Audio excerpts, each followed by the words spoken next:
Good evening. And for my friends, I have a little Christmas gift, a reading of The Night Before Christmas by Clement Moore. Hope you like it. 'Twas the night before Christmas, when all through the house not a creature was stirring, not even a mouse. The stockings were hung by the chimney with care, in hopes that St. Nicholas soon would be there. The children were nestled all snug in their beds, while visions of sugar plums danced in their heads, and Mamma in her kerchief and I in my cap had just settled down for a long winter's nap.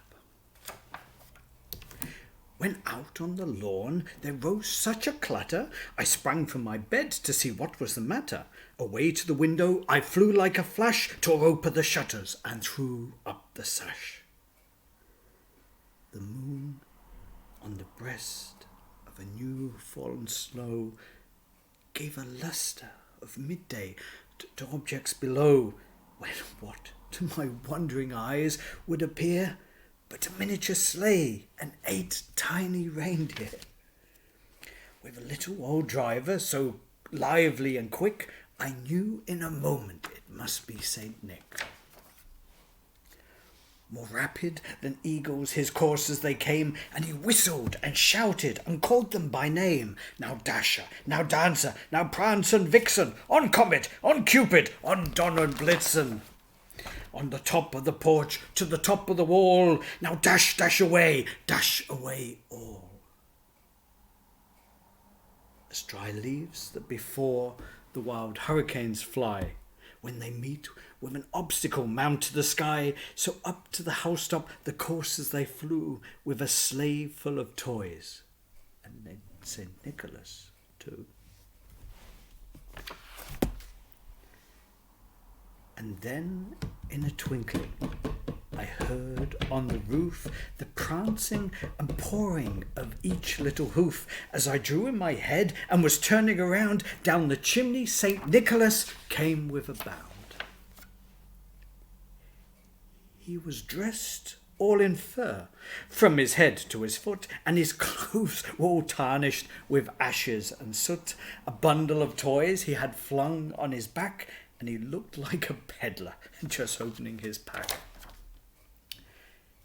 His eyes, how they twinkled, his dimples, how merry, his cheeks were like roses, his nose like a cherry, his droll little mouth was borne up like a bow, and the beard on his chin was as white as the snow. The stump of a pipe he held tight in his teeth, and the smoke it encircled his head like a wreath. He had a broad face and a little round belly, and shook when he laughed like a bowlful of jelly. He was a chubby and plump, a right jolly old elf, and I laughed when I saw him, in spite of myself. A wink of his eye and a twist of his head soon gave me to know I had nothing to dread. He spoke not a word, but went straight to his work and filled all the stockings, then turned with a jerk and, laying his finger aside of his nose and giving a nod, up the chimney he rose.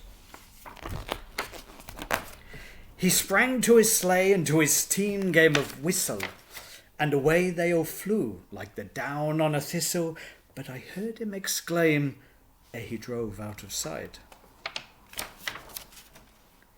Merry Christmas to all, and to all